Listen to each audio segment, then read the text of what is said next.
예, 이 가을에 여러분 하나님의 사랑이 더욱더 깊어질 수 있기를 소원합니다. 서로를 향한 사랑도 깊어질 수 있기를 소원합니다. 예, 우리 옆 사람과 이렇게 또 인사 나눌까요? 당신을 깊이 사랑하겠습니다. 인사 나누겠습니다.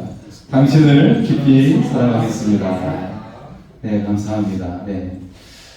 지난주 남성교회 저녁 예배 때, 헌신 예배 때 제가 설교를 하고 왔는데요. 보니까 서울 남녀 목사님들 많이들 왔다 가시더라고요. 보니까 네, 헌신 예배 때마다 남녀 목사님들 많이 설교하신 거 보았습니다. 다른 이제 요즘에는 저녁 예배가 별로 없지만 거기는 이제 저녁 예배가 특별히 있어서 그렇게 또 다른 교회 목사님들이 청빙 강사로 말씀을 전하는 그런 것을 보게 되었어요. 놀라운 사실은 예배 시간이 무려 1시간 반 동안 예배드리더라고요. 제가 설교를 40분 조금, 예, 영상이랑 같이 이렇게 했는데 40분 정도 이렇게 했는데 그냥 이게 일반적이라고 이야기하는 거예요. 지금 너무 길게 한 거 아니냐 했더니 보니까 예배가 1시간 반이에요. 그러니까 순서가 굉장히 많이 있더라고요. 저녁 예배 시간인데 이거는 그냥 예배가 아니라 잔치구나 그런 생각이 들었어요. 잔치가라는 생각이 들었고 예배 끝나고서도 같이 다과를 하는데 다과하면서도 또 계속 이야기가 길어지는 거예요. 그러면서 그런 걸 보면서 교회를 떠나기를 싫어하는구나 이분들이 그런 생각이 들었습니다. 저를 먼저 배웅하고 나서도 계속 또 남아서 이야기하는 것들을 그런 것들을 보았습니다. 우리끼리 이야기 나누자면서 하는 것들을 보게 되었어요. 그 중에 가장 특색이 있었던 것이 무엇이냐면 강준모 목사님께서 저랑 이름이 비슷하죠. 남북교 목사님께서 이제 광고를 하시는데 이런 인사를 하더라고요. 미용 감사. 한번 따라할까요? 미용 감사. 네, 이런 겁니다. 미안합니다. 용서해 주십시오. 사랑합니다. 감사합니다. 네, 이제 순서 조금 바꿨네요. 한번 따라할까요? 미안합니다. 용서해 주세요. 감사합니다. 사랑합니다. 이 인사였어요. 예, 이게 요즘에 좀 트렌드인지 잘 모르겠지만, 예, 최영규 목사님도 성풍에 마소기도내에서 부흥회 할 때 이렇게 인사를 나누셨거든요. 이 인사를 요즘 계속 하시는 것 같더라고요. 여기 한 가지를 더 붙였었는데 그건 생각이 나지 않고요. 최영규 목사님 업그레이드 해가지고 5가지를 인사 나누셨는데 이제 남성교회에서는 4가지를 인사를 나누는 것을 들었습니다. 한번 더 할까요? 미안합니다. 용서해 주세요. 감사합니다. 사랑합니다. 네, 그렇습니다. 자, 내가 이 인사가 왜 하는가 한번 찾아봤는데 호호포노포노 치료법에 대해서 여러분 들어보셨습니까? 호호포노포노 치료법 들어본 적 있으신가요? 이게 하와이 원주민의 전통적인 치유법이라고 그럽니다. 이 치료법이 무엇이냐면 우리 내면적인 평화와 조화를 이루기 위해서 사용되는데 여기에 담긴 뜻은 수정하다, 바르게 하다라는 의미를 가지고 있어요. 이 치유의 원리가 무엇이냐면 나와 타인과의 관계 속에서 그리고 세상과의 관계 속에서 치유하고 정화를 일으키는 것을 의미합니다. 그래서 마음의 평화를 찾고 부정적인 감정과 기억을 해소하는 거예요. 그걸 치워버리는 거예요. 그걸 치워버리고 그 속에서 긍정적인 에너지, 창조의 에너지를 만들어내는 것. 그렇게 치유의 과정으로 가는 것이죠. 여러분 사실 하나님은 여러분 창조의 하나님이지 않습니까? 우리가 아름다운 것을 또 생명을 창조하시는 하나님이세요. 네. 그래서 이 실행 방법이 앞에서 인사한 것처럼 4가지를 인사하는 것인데 이걸 계속 반복해서 하는 거예요. 미안합니다. 용서해 주세요. 감사합니다. 사랑합니다. 이렇게 하는 것입니다. 예. 여러분 이렇게 할 때 우리는 다른 사람과의 관계 속에서 아름다운 관계를 만들어갈 수가 있고 또 세상과의 관계 속에서도 여러분 아름다운 관계를 만들어갈 줄 믿습니다. 자, 이 문구가 사실 보니까 굉장히 성경적인 교회의 모습이고 또 초대교회의 모습이기도 한다라는 그런 것을 발견하면서 그래서 이 시간 여러분과 함께 나누게 되었습니다.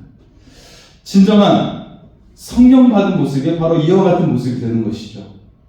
여러분, 초대교회는 가득한 것이 있었어요. 무엇이 가득했어요? 예, 저를 바라보십시오. 사랑이 가득했습니다. 사랑이 가득했고, 자, 그리고 서로 보고 싶어 했다라는 거예요. 지금 보고 있지만 그래도 또 보고 싶고, 또 헤어질 시간이 되면 또 보고 싶어 하는 그런 공동체가 어떤 공동체였어요? 초대교회의 공동체였어요. 성령의 공동체였다는 것이죠. 우리 옆에 있는 사람한테 한번 이렇게 인사 나눌까요? 보고 싶었습니다. 인사 나눠볼까요? 보고 싶었습니다. 예, 보고 싶었습니다. 예. 자, 이처럼 초대교회의 모습이고 성령이 충만한 공동체가 바로 보고 싶어도 또 보고 싶은 그런 모습이었다는 거예요. 여러분, 저를 보고 싶었습니까? 예, 저를 보고 싶으셨습니까? 그럼 저를 보십시오. 예. 초대교회 모습이 바로 그런 모습이었고, 성령 충만한 사람의 모습이 바로 그런 모습이에요. 보고 싶은 거예요. 바라보고 있어도 또 보고 싶은 모습. 그런 모습이 바로 성령 충만한 공동체의 모습이에요. 여러분, 오늘날 왜 가정이 깨어지고 있고 어려움이 있습니까? 성령이 없기 때문에 보고 싶어도 짜증나는 그런 모습이 일어나고 있는 모습이 세상의 모습이 되는 거예요. 그렇지 않고 우리가 정말 우리 안에 하나님의 영으로 가득하고 예수님의 영으로 가득하면 우리가 보고 싶어도 또 보고 싶은 그런 사랑이 가득한 모습이 될 줄 믿습니다. 이것이 바로 성령의 공동체인 거예요. 또 보고 싶어요. 너무나도 보고 싶어요. 계속 보고 싶어요. 그런 공동체가 될 수 있기를 소원합니다. 오늘 성경 오순절 성령 강림에 대해서 이야기를 하고 있는데, 성령 받은 120명의 제자들의 모습을 통해 사람들이 놀라워하게 되었다는 거예요. 깜짝 놀라게 되었어요. 이들의 성령으로 말미암아 방언하는 모습 때문에 사실 먼저 놀라게 되었죠. 사람들이 수군거리며 조롱했어요. 야, 너희들 술 취한 거 아니냐? 라고 하면서 조롱하기도 하고 수군거리자 이때 베드로가 설교를 하게 됩니다. 자, 이 장면은 초대교회의 탄생을 알리는 장면입니다. 놀라운 장면이죠. 교회의 탄생을 알리고 있는 장면이에요. 이 놀라운 광경의 핵심은 성령 충만이었다는 것입니다. 자, 성령 충만이란 무엇일까? 우리는 보통 충만이란 단어를 이야기하면 물질이 가득 넘치다라는 것을 생각하곤 하죠. 그런데 원어를 보면 돛담배가 잘 달리도록 바람을 불어주는 것을 의미하고 있는 것이에요. 따라서 성령 충만이라고 하는 것은 이상적인 체험을 하고 있는 것이 아니라 하나님의 말씀으로 인도를 잘 받는 것을 의미하고 있다는 거예요. 그래서 성령 충만함은 하나님의 말씀으로 돛담배가 잘 이동하고 있다는 것, 그것을 의미하고 있다는 것입니다. 자, 본문은 바로 이런 모습을 우리에게 잘 설명해 주고 있습니다. 우리가 말씀으로 잘 인도함 받고 있는 그런 모습을 우리에게 잘 보여주고 있는 것이죠. 자, 베드로는 당황하고 있고 그리고 조롱하고 있는 사람들에게 하나님의 말씀을 들어서 그들에게 말씀을 전해주고 있어요. 이들이 지금 우리가 술 취하고 있는 것이 아니라 지금 하나님의 선지자를 통해 약속하신 성령이 우리에게 임함으로 말미암아 이런 현상이 일어나고 있는 것이다 라고 소개하고 있는 것이죠. 그런데 그가 인용한 성경의 말씀이 요엘 선지서입니다. 심판과 종말에 대한 말씀이에요. 자, 예수님이 오시면서 종말이 시작되었는데, 그러니 누구든지 주의 이름을 부르는 자는 구원을 얻으리라 라고 소개하고 있는 것입니다. 여러분 따라서 할까요? 주의 이름을 부르라. 주의 이름을 부르라. 그러면 구원을 받으리니. 할렐루야. 이 말씀을 하고 있다는 거예요. 주의 이름을 부르라. 그러면 구원을 받으리니. 이 말씀을 소개하고 있는 것입니다. 네. 자, 우리에게 생명을 얻는 방법에 대해서 베드로가 설교하고 있는 것입니다. 자, 오늘 말씀 첫 번째로 보면 제자들과 베드로에게 변화가 일어났다는 것이죠. 여러분, 여러분의 삶 가운데도 좋은 변화가 일어나기를 원하고 계시죠? 예, 여러분의 삶에 좋은 변화가 일어나기를 소원합니다. 하나님을 만난 사람들은 반드시 변화가 일어납니다. 예수님 만난 사람들은 치유의 역사가 일어났고 또 악인이 하나님의 제자가 되고 예수님의 제자가 되는 놀라운 역사도 일어났어요. 세리 마태가 예수님의 제자가 되었어요. 예, 우리말로 치면 일제 앞잡이가 예수님의 제자가 된 것과 똑같은 거예요. 예, 그 당시에 로마에게 세를 바치는 사람이었기 때문에 그런 현상이 일어난 것입니다. 자, 변화가 일어나는데 어떤 변화가 일어나냐면 사람이 사람다워지는 변화가 일어나요. 성령이 임재하면 사람다워지는 변화가 일어난다는 거예요. 피조물은 피조물이 되어지고 하나님을 하나님으로 인정하는 변화가 일어나게 되는 것입니다. 그리고 하나님이 만들고 싶어하는 그런 사람이 되어지고 그런 나라가 만들어지는 것입니다. 그래서 여러분, 지금 우리나라가 세계적으로 잘 나가고 있는 것은 우리가 성령 충만했던 역사가 있기 때문에 그렇습니다. 그래서 하나님이 추구하고자 하는, 만들고자 하는 이상적인 나라로 우리나라가 만들어지고 있었기 때문에 이 나라가 강해질 수 있었습니다. 여러분, 누구나 고난을 견디고 좋은 나라가 될 수 있는 것이 아니에요. 세상에 어느 나라를 유래를 찾아볼 수 없는 역사가 지금 대한민국에 일어나고 있는 것이죠. 그런 위상이 대한민국 가운데 일어나고 있는 것은 하나님의 영이 또 하나님의 손길이 함께했기 때문에 일어나고 있는 것입니다. 자, 예수님의 제자들도 성령께서 임재하심으로 변화가 일어나기 시작된 거예요. 자, 여러분 먼저 제자들을 보면 제자들은 예수님께서 잡히셨을 때 어떻게 됐죠? 모두 걸음마 나사대로 하면서 도망을 갔어요. 그렇게 도망을 갔고 수제자 베드로는 주님을 나는 몰라요 라고 하면서 3번이나 부인을 했어요. 부활의 주님을 만난 후에도 제자들은 별로 변화가 되지 않았어요. 부활의 주님을 만났는데도 여전히 물고기를 잡으러 갈릴리 바닷가에 갔어요. 하지만 그것도 계속 실패하고 있었죠. 그런데 지금 제자들의 모습은 어떤가? 예전과는 비교할 수 없는 너무나도 담대하고 너무나도 거대한 모습의 사람으로 변화되어 있습니다. 죽으면 죽으리라라는 각오로 예루살렘 앞에서 그 도시 정중앙에서 예수의 복음을 증거하고 있는 것입니다. 자, 이 변화를 일으킨 핵심은 무엇입니까? 바로 성령 충만에 있었다는 것이죠. 더 이상 불가능한 것이 없다. 두려움이 없어요. 오직 복음을 증거하는 사람으로 지금 변화되어 있는 것입니다. 이들의 변화가 세계 역사를 바꾸었어요. 서양의 역사를 바꾸었어요. 여러분, 이 비결을 보시기 바랍니다. 이 시작은 성령 충만에 있었다는 거예요. 여러분의 인생의 변화되기를 원한다면, 내가 정말 새로운 사람이 되고 새로운 인생이 되어지기를 원한다면 성령의 역사에 여러분을 맡기시기 바랍니다. 성령은 지혜의 영이고 지식의 영이고 능력의 영이에요.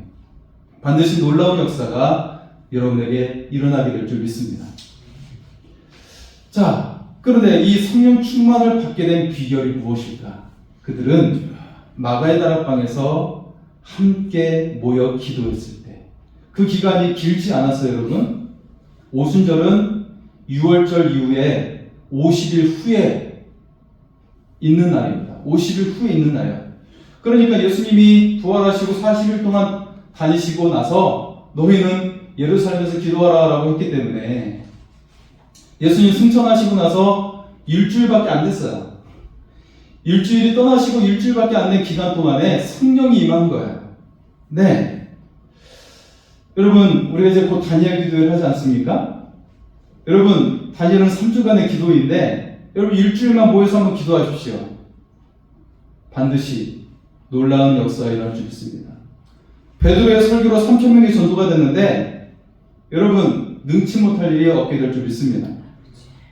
우리 주산교회도 그런 일이 일어나지 않으란 법이 없는 줄 믿습니다. 성령의 역사를 우리가 한계 짓지 않기를 소원합니다. 자, 그들에게 예수의 영, 그리스도의 성령이 임하게 되었어요. 그리고 그리스도께서 역사하시자 그들은 이제 더 이상 세상을 자랑하지도 않고 세상을 두려워하지도 않게 된 것입니다. 하나님의 진정한 자녀가 되었고 그 권세를 누리는 사람들이 다 되게 된 것입니다. 자, 여러분 초대교회는 사랑이 가득했어요. 교회를 사랑했어요. 교회에 오고 싶어 했어요. 그래서 매일 교회에 왔습니다. 매일같이 왔어요. 그리고 함께 식사하고 말씀 듣고 기도하고 또 함께 식사하고 교제하고 말씀 듣고 기도하고 그런 일들이 반복되어졌어요. 너무나도 함께 있고 싶은 거예요. 그런 역사가 일어나게 된 것입니다. 자, 그 일이 가능했던 이유가 성령이 충만했기 때문에 일어난 것이죠. 자, 여러분 우리도 하나님 앞에 솔직해질 수 있기를 바랍니다. 여러분 우리가 드리는 예배 시간이 정말 죽도록 오고 싶은 시간인가? 단 1초도 우리가 놓칠 수 없는 예배 시간을 드리고 있는가? 여러분 예배는 하나님과 만나는 시간이에요. 하나님과 교제하는 시간이죠. 여러분 데이트할 때 한번 생각해 보세요. 연애할 때 한번 생각해 보세요. 그 사람과 함께하는 시간이 그 한 시간이 지루합니까? 1초가 지루한 시간인가요? 1초도 놓치고 싶지 않은 그런 시간이지 않습니까? 네, 우리 젊으신 분들은 다 공감이 되실 거고요. 우리가 나이와 상관없이 이 내용은 공감이 될 거라고 생각이 듭니다. 정말 1초도 놓칠 수 없는 그런 순간이 되는 거예요. 여러분 예배 시간이 1초도 놓칠 수 없는 그런 행복의 시간, 감동의 시간, 기쁨의 시간이 될 수 있기를 소원합니다.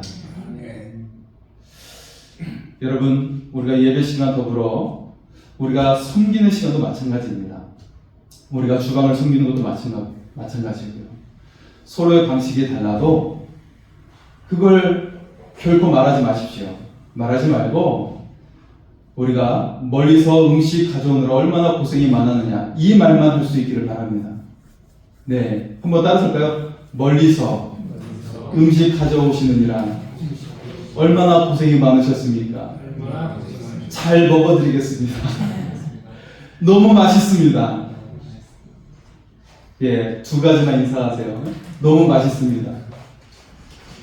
잘 먹겠습니다.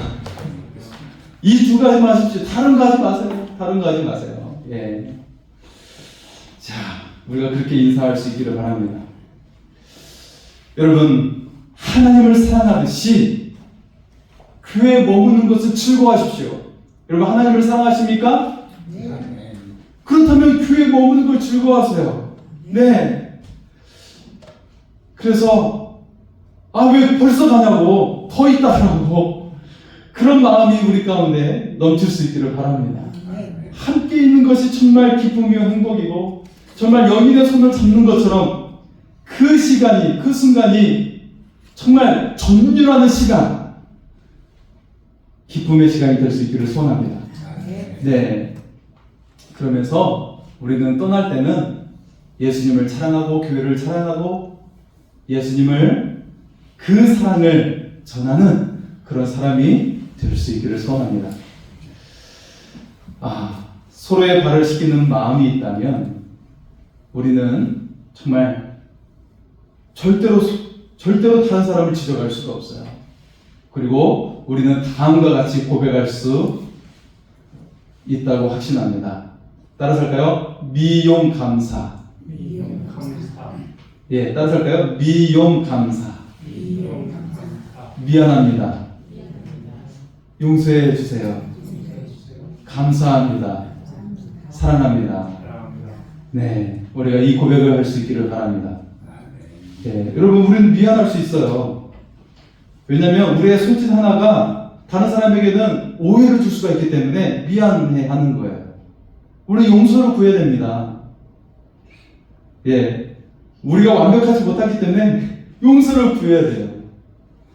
우리가 살아온 환경이 너무나도 다르기 때문에 우리의 말투 때문에 용서를 구해야 되는 거예요. 여러분 저는 지역을 차별하는 게 아니에요. 신안에서, 아니, 신안이 아니고 그분이 경상도 사람이었는데, 네. 경상도 그 섬에서 자라신 분인데, 그분하고 같이 그, 친한 형님인데, 기숙사에서 같은 방을 쓴 적이 있어요. 예, 그분 굉장히 똑똑한 분이었어요. 서울대 종교학과 나오신 분이에요. 똑똑한 분이어가지고, 같은 방을 썼는데, 그분이 말할 때마다, 그 한 문장에서 욕이 그치질 않는 거예요. 한 문장 끝날 때면 욕이 반드시 들어가요. 그래서 제가 처음에 오해를 했어요. 이분 너무나 성격이, 이분이 똑똑한 줄 알아서 존경하고 그랬었는데 너무 말이 거친 거예요.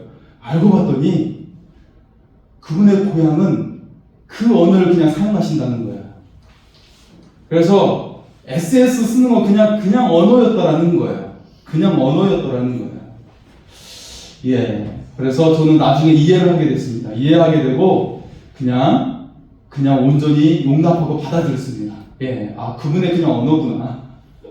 그분의 언어구나. 예. 그 언어를 쓰신 분이 누구예요? 신학을 공부하신 분이에요. 저랑 같이 그런 분이었어요. 그래서 아, 그분의 언어였구나. 그래서 여러분, 우리의 말로 말미암아 다른 사람을 오해할 수 있어요. 그래서 우리는 용서를 구해야 되고 또 서로 감사하고 사랑하는 사람이 될 수 있기를 소원합니다. 자, 베드로가 변화가 되었죠. 베드로는 방언받은 사람을 조롱하고 비방하는 사람들을 향해서 담대하게 외칩니다. 베드로만 혼자 설교한 것이 아니라 함께 기도했던 120명이 함께 나왔어요. 함께 나와서 그들을 향해 말씀을 전하는 것이죠. 이들이 방언하고 있는 것은 술 취한 모습이 아니라 하나님께서 약속하신 대로 이루어진 그런 말씀이 이루어진 현장이라고 그들에게 설명해주고 있는 것입니다. 그래서 우리 성도들은 하나님의 능력을 정확하게 설명해 줄 수 있어야 됩니다. 베드로의 설교를 보면 굉장히 뛰어나고 전문성을 가진 설교를 하고 있어요. 매우 이성적이면서 성경적인 설교를 하고 있습니다. 처음에 시작한 내용은, 자, 지금 시간이 유대 시간으로 3시, 우리의 시간으로 오전 9시예요. 이처럼 아침이니 술에 취할 시간이 아니라는 것입니다. 네. 자, 그리고 각 나라의 언어로 방언하게 된 것은 요엘서에 예언된 성령의 임재라는 것이죠. 그리고 그의 설교는 다윗도 우리에게 오실 예수님을 예언했다라는 말씀을 굉장히 중요하게 설명을 하고 있어요. 그리고 이스라엘을 추구하는 다윗 왕의 회복이 바로 예수 그리스도를 통해 이루어졌다라고 말씀을 하고 있습니다. 예, 제가 이 부분은 전에도 설명을 했어요. 이스라엘이 지금도 전쟁을 일으키고 있는 이유가 다윗의 왕국의 회복을 그들은 원하고 있는 거예요. 그래서 영토를 확보하기 위해서 전쟁을 일으키는 거예요. 성경에 대해 잘못된 이해를 가지고 있기 때문에 전쟁을 벌이고 있는 거예요. 여전히 성경을 오해하고 있어요. 이들은 시온을 회복해야 된다고 생각해서 하고 있는데, 시온의 완전한 회복은 바로 메시아의 오심을 통해 성경은 완벽하게 이루어졌다고 말씀하고 있는 거예요. 이것을 베드로가 설교하고 있는 것입니다. 여러분, 베드로의 모습을 보세요. 매우 탁월하지 않습니까? 이 설교는 전문을 싣고 있는 것이 아니라 요약본을 성경이 싣고 있는 거예요. 굉장히 탁월한 설교를 하고 있는 거예요. 어느 학자보다도 굉장히 정확한, 굉장히 뛰어난 설교를 하고 있어요. 지금 대중 앞에서 예수 그리스도를 통한 구원에 대한 메시지를 최초로 설교하고 있는 설교가가 바로 베드로인 것입니다. 베드로 출발해서 바울도 똑같은 설교를 하게 되는 거예요. 자, 그의 설교의 결과로 어떤 일이 일어났습니까? 3,000명이 세례를 받는 놀라운 역사가 일어나게 되었습니다.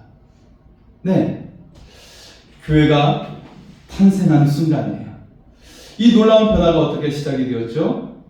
베드로와 함께 120명의 사람들이 함께 기도했을 때 성령을 받으면서 시작이 되었어요. 자, 그리고 지금 베드로와 함께 이 120명의 제자들이 사람들에게 예수님을 증거할 때, 복음을 증거할 때 이런 놀라운 열매를 맺게 된 것입니다.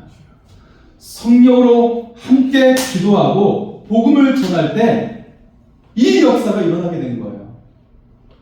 자, 결론적으로 성령의 임재를 통해 이루어진 것은 하나님께서 창조하신 아름다운 현상으로 변화가 일어나게 된다는 것입니다. 여러분, 우리가 그런 인사를 많이 하잖아요. 당신은 하나님의 형상입니다. 그런 인사를 많이 해요. 그런데 그냥 이루어지지 않아요. 성령이 임재하면 하나님의 형상이 서서히 회복되는 거예요. 한 번에 뚝딱 도깨비 방망이 휘두르듯이 한 번에 이루어지는 것이 아니라 서서히 일어나는 거예요. 이것을 전문적인 용어로 성화의 과정이라고 이야기하죠. 성화의 과정. 그러면서 구원의 완성, 영생을 얻게 되는 것입니다. 자, 삶이 변화가 일어나는데 성령을 통해서 일어나는 변화는 자신을 위해 죽으신 예수님을 닮아가는 거예요.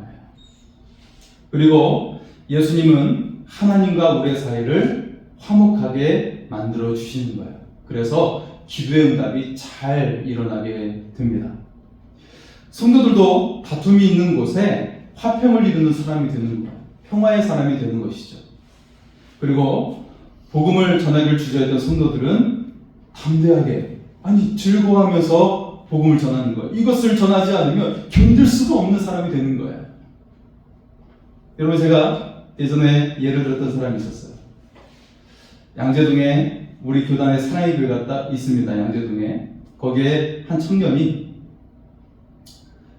벤처기업을 운영하고 있었는데 그가 예수님께 너무 감화되어서 예수님을 전하지 않고는 견딜 수가 없네요. 그래서 압구정 클럽에 가가지고, 그때는 나이트 클럽이죠.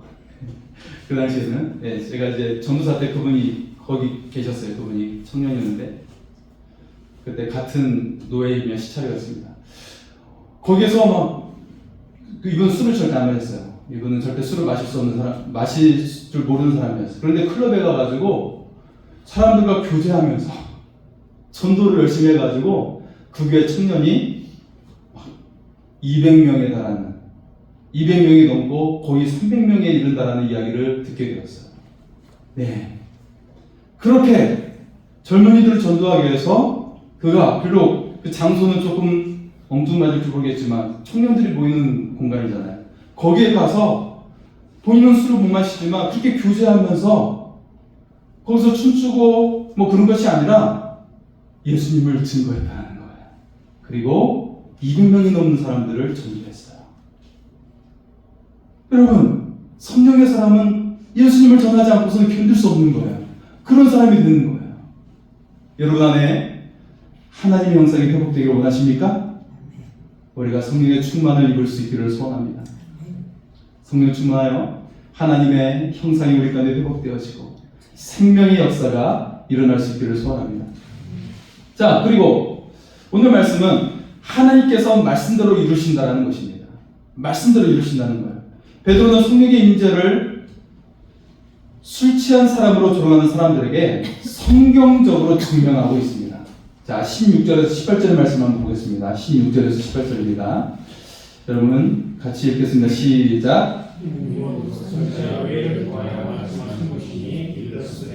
하나님 말씀하시기를 날새에 양의 영을 모든 것에 주어주니 너희의 자녀들은 예언할 것이요 너희의 젊은이들은 환상하고 너희의 늙은이들은 꿈을 볼 거야. 그때 나의 영을 나는 남녀에게 주어주니 그들이 일어날 것이요. 아멘. 자, 베드로가 요엘서의 말씀을 인용하고 있는데 여기에 누구도 반박할 수가 없는 거예요. 왜냐하면 이 당시에 이스라엘 사람들은 요엘서의 예언을 모두 다 알고 있었어요. 왜냐하면 메시아의 도래에 대한 예언이었기 때문에 모르는 사람이 없었어요. 그런데 이 요엘서의 예언을 설명하니까 사람들이 그것이 성령의 임재구나. 그래서 우리가 예수님을 믿어야 되구나. 그러면서 3,000명이 세례를 받은 거예요. 자, 이 예언을 근거로 성령 강림 사건을 쉽게 사람들이 이해를 하게 되었습니다. 그로 인해 사람들은 더 이상 누구도 비난하지 않고 베드로가 말하는 것을 그냥 받아들이게 되었어요. 자, 성령께서 임재함으로 일어나는 현상들이 있는데, 첫 번째는 파괴된 하나님과 사람의 관계가 회복이 되는 거예요. 그 두 번째는 멸망당할 죄인이 하나님의 자녀로 회복되는 거예요. 세 번째는 하나님의 자녀들에게 성령이 임해서 영적인 사건이 일상적으로 일어나요. 초대교회는 영적인 사건들이 그냥 일상에 대해서 일어났어요. 그리고 네 번째는 자녀들은 예언하고 젊은이들은 환상을 보고 노이들은 꿈을 꾸게 되었어요. 하나님의 음성을 듣게 된 것이죠. 자, 이런 현상을 보고도 비방한다는 것은 하나님을 비방하는 것이라고 말하고 있습니다. 그러면 하나님을 사랑하는 사람들이라면 이런 역사를 이루신 예수 그리스도를 믿을 수밖에 없다는 것입니다. 우리는 성령의 임재로 꿈과 비전을 품게 되는 것입니다. 성령의 임재로 여러분의 삶에 가장 변화가 일어나고 있는 것은 무엇인가요? 어떤 변화가 일어나고 있나요? 여러분, 우리는 생명에 사로잡히게 되는 거예요. 그리고 사랑에 사로잡히게 되는 것입니다. 우리가 성령의 임재를 받고 성령에 사로잡히면 우리가 그 사람을 향해 상처를 주지도 않고 상처를 받지도 않게 되는 관계로 가게 됩니다. 왜냐하면 성령의 첫 번째 열매가 사랑의 열매이기 때문에 사랑, 희락, 화평, 오래 참은 자비, 양성, 충성, 온유, 절제. 이 열매를 맺는데 첫 번째 열매가 사랑의 열매예요. 계속 사랑을 지켜주고 사랑을 가꾸어가고 사랑을 완성해 가게 되는 거예요. 사람의 힘으로 절대 할 수 없는 일이 성령을 통해 일어나게 되는 것입니다. 여러분, 세상 사람들에게 변화를 줄 수 있는 하나님의 사람이 다 될 수 있기를 소원합니다. 마지막 세 번째는 구원을 받기 위해서 주님의 이름을 불러야 한다는 것입니다. 우리는 주님의 이름을 부를 수 있기를 소원합니다. 예수님을 그리스도라고 부르는 거예요. 예수님을 나의 구주라고 부르는 것이죠. 자, 베드로는 나타나는 현상만 설명하지 않고 그들에게 구원에 대한 새로운 비전을 소개하고 있습니다. 구원은 한 번으로 끝나지 않는다는 것이죠. 구원은 항상 지속적으로 일어나게 되는 거예요. 한순간의 사건이 아니에요. 구원받는 한순간의 사건이라고 몇 날 며칠 그것을 말하고 다니는데 그렇지 않아요. 구원은 지속적인 사건이에요. 그래서 현재도 계속 이루어지는 현재 진행형이면서 미래에서도 이루어지는 미래 진행형이 바로 구원인 것입니다. 자, 베드로는 그들에게 구원을 얻을 기회를 설명하고 있습니다. 우리 19절에서 21절의 말씀을 보겠습니다. 같이 읽겠습니다. 시작.